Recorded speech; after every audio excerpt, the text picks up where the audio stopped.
What up, everybody? Today we're talking about how to avoid weight gain over the holidays. And obviously, this is coming out a little bit after Thanksgiving, so you might be like, John, heck, the holidays already started.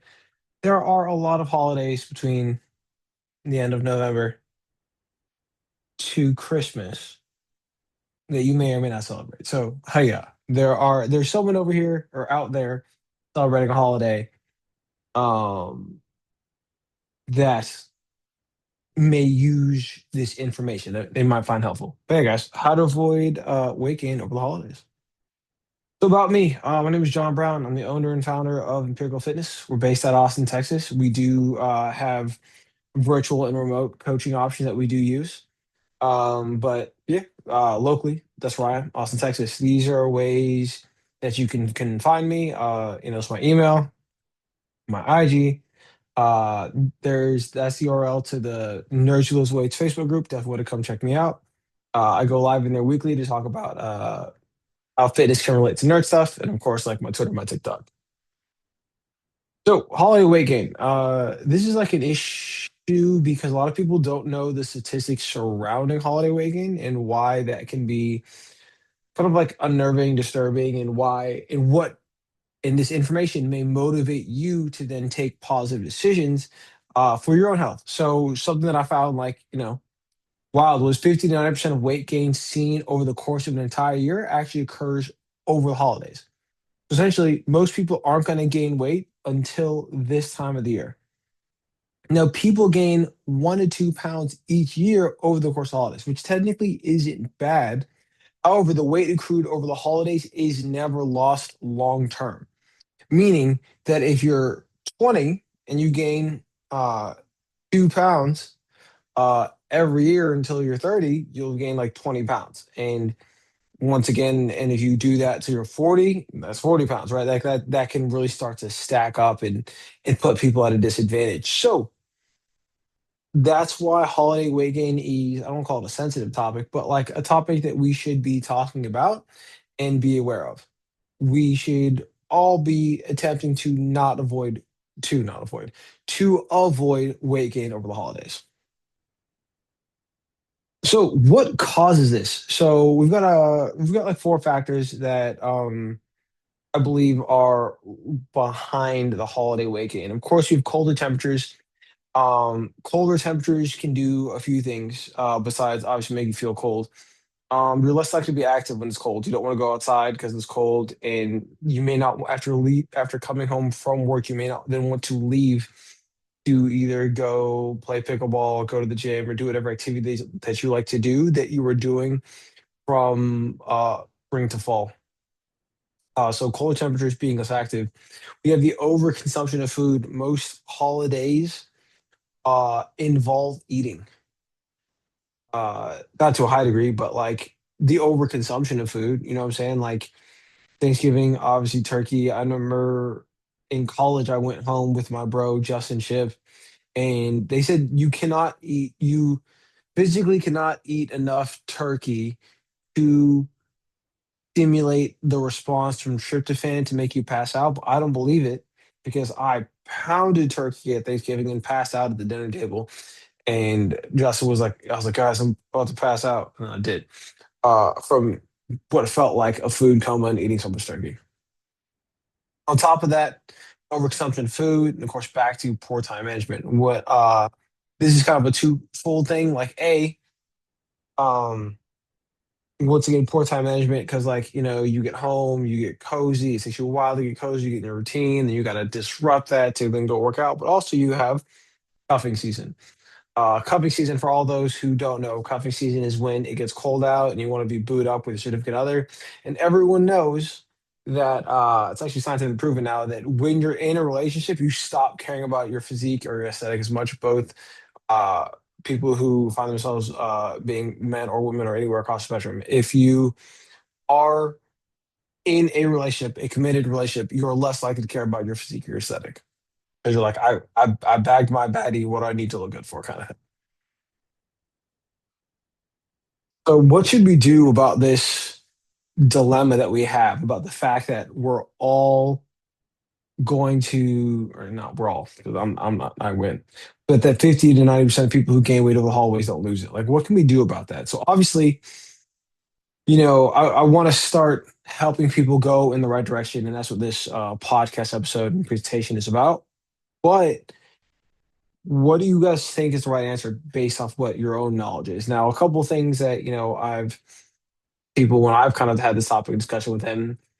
I said, like, well, what would you do? Like, start a diet over the holidays? And people were like, yeah, like, just start a diet that lasts like the holidays. Now, most diets, keep in mind, are fad in nature. It means like they're not long lasting. For example, you have the whole 30 can't really last the length of the holidays because that's well over 30 days. And even to that degree, that long is very restricting and you'll probably relapse and not have a good time. So definitely don't recommend doing the whole 30 over like the holidays. Something like the paleo diet might be helpful. Technically, it gets more of like a lifestyle change than anything else. Keto would be rough because there's sugar and carbs on everything during the holidays. I'm not skipping cakes. I'm not doing keto. But yeah, those are like a couple diets that people might think about and want to use that last like the holidays. Some people might try to figure out a way to increase activity over the holidays. So, for example, we know that weight gain happens over the holidays. Maybe now I want to make sure I get like week over week, I increase my overall like energy expenditure. I walk more steps. I run a further distance. I spend more time in the gym. I lift harder in the gym. So those are kind of things that you can do. And those are some options that people might immediately gravitate towards. I start a diet. I increase my activity, right? But those might not be the right answer. Um, those are not the right answer. So diets are technically failing across the board for most people. These are a couple stats that I found really interesting. Diets have less than a 5% success rate, which is technically abysmal as far as losing weight and keeping weight off. So once again, most diets can help you lose weight. If you hopped on the keto diet today, you could lose some weight, 100%.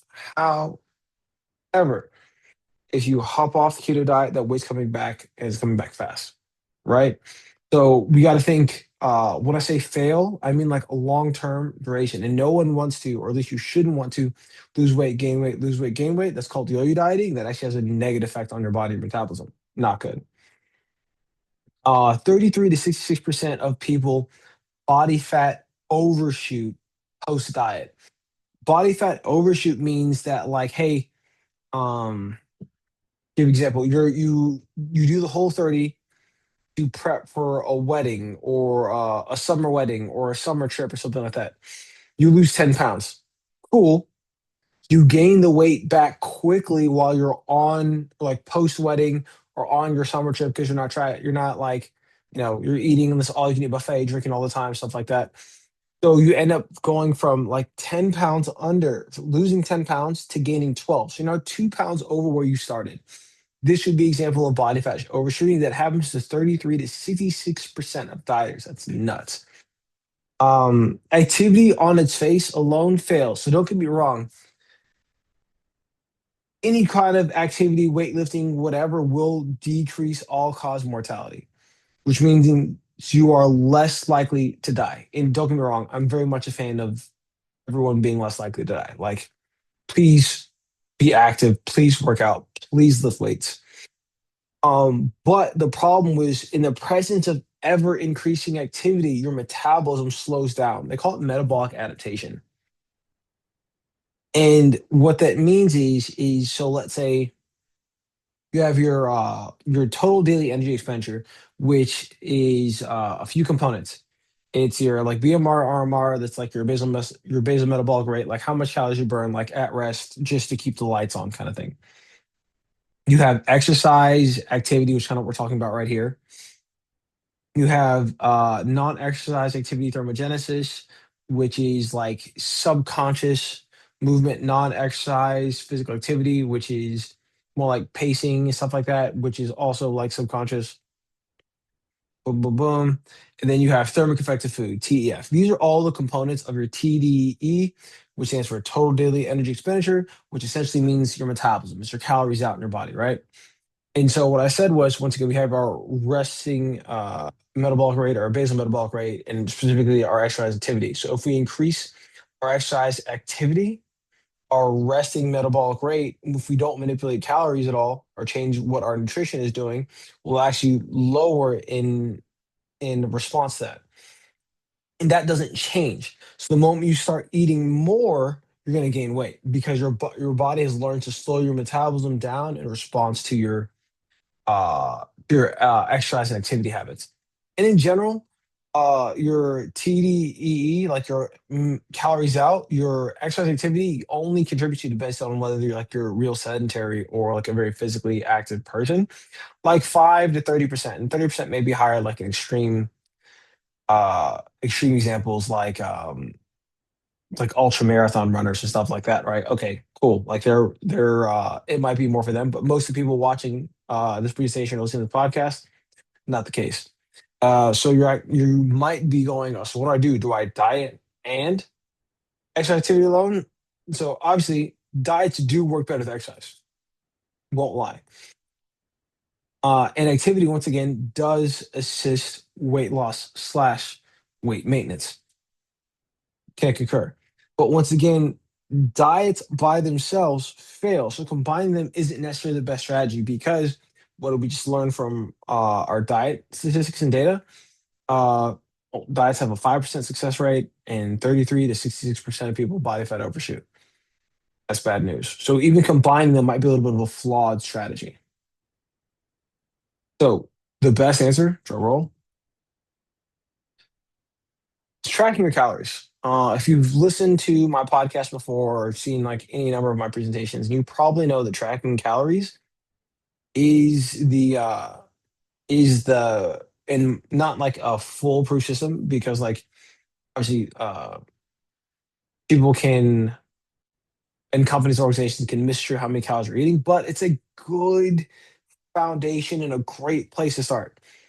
So when you track your calories, you're essentially monitoring your TDEE, your total daily energy expenditure, right?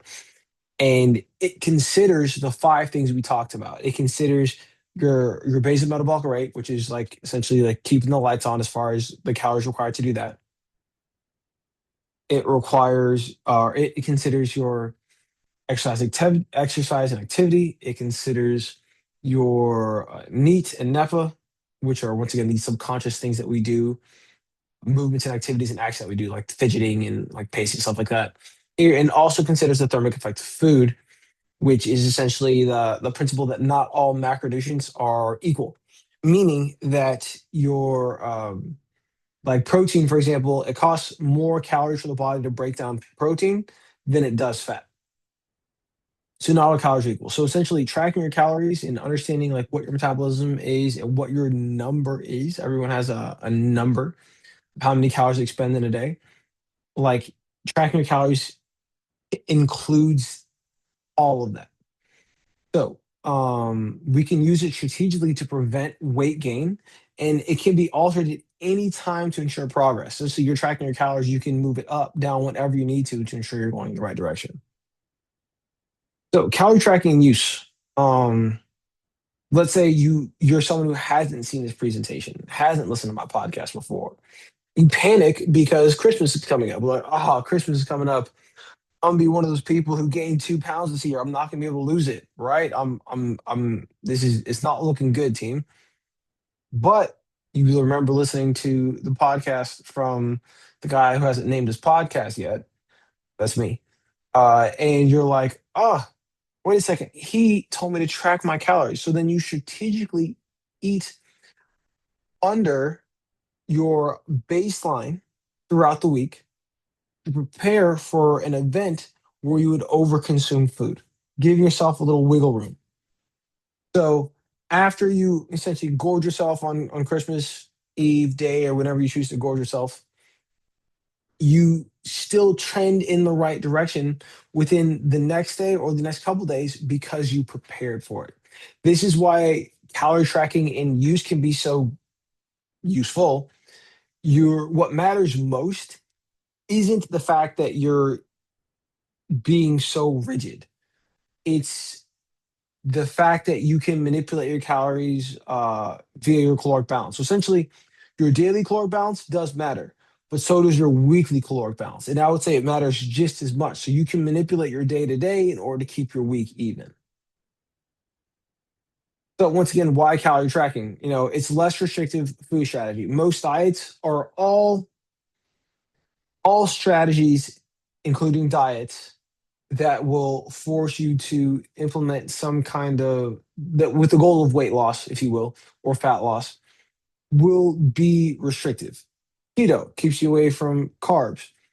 Um, Carnivore keeps you away from fruits, veggies, and probably also carbs and fiber. And you don't ever want to stay away from fiber too, just to be clear. So you have that. You have vegan diet keeps you away from like animal proteins and fat. So like whatever diet you choose to use, it will be restrictive in nature. Calorie tracking is cool because it's easiest to stick to because you are being the least restricted. You can, if you like ice cream, eat your ice cream, just don't have too much of it. Keep within your calorie limit. If you like cookies, I love my cookies. I eat my cookies and my ice cream regularly. I don't have to restrict myself from those things. And so I can maintain my diet for longer. So your calorie tracking strategy works for fat loss, weight maintenance, and muscle gain. So it works across all three spectrums or goals or endeavors that you're trying to accomplish, wherever you are in your nutrition and or fitness journey. And I would call calorie tracking more of a lifestyle change and not a diet because diets usually have an end date or an end point. Whole 30, last 30 days. I'm going to do keto for this long until I lose this much weight. Then I'm going to go back to normal eating, right? Like it has an end date. Calorie tracking, you get to eat what you want, but you're always tracking, always doing whatever. Lifestyle change. So, after hearing all this, you might be going like, "What? Like, what can I do?" Maybe you want to transform over the holidays. This is a 90-day transformation that I made. I would say it's my biggest transformation. I don't ever want to be as lean as I am on the right ever again. But if that's something you want to do, if you want to be that lean, we have the tools. We can show you how. What do I mean when I say we? Well, we here at Imperial Fitness, we offer nutrition coaching. It's something that we're starting and really pushing because we know it's the easiest way to get people results. So going back to the slide, I was doing the same workouts from the photo on the left to the photo on the right. Same stuff. The only thing that changed was my nutrition. So at Empirical Fitness, when we do our nutrition coaching, we keep it simple.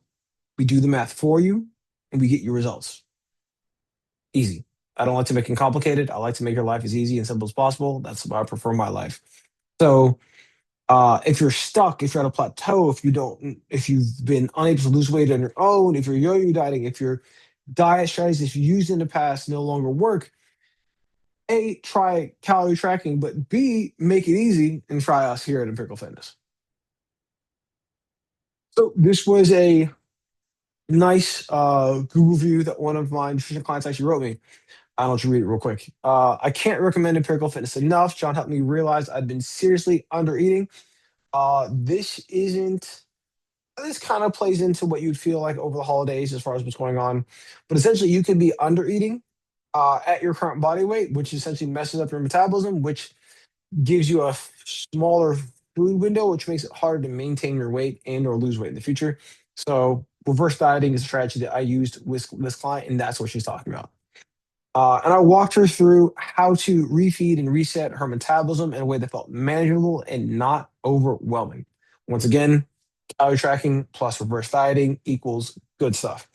I feel like my body is finally learning how to run efficiently again. It wasn't just about exercise or food. Once again, talked about it. Exercise, how I was exercising in one photo was the same as exercising the other. It was nutrition that did that transformation.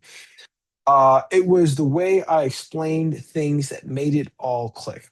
She was super grateful. And that's super rare for her. She's the best. Saying all that to say, oh, and she's now down like she's been at the same weight for like years. I think we finally dropped 5 pounds after we finished our reverse diet. So success all around, right? Happiness. And I'd like to help you do that, or someone on my team can help you do that, depending if you want to work with me or someone else on my team. But yeah, If you are ready to get started, this is the URL for the interest form. I will also put it in the comments of this video so you have access to it and can click on it. If you're interested in some nutrition coaching.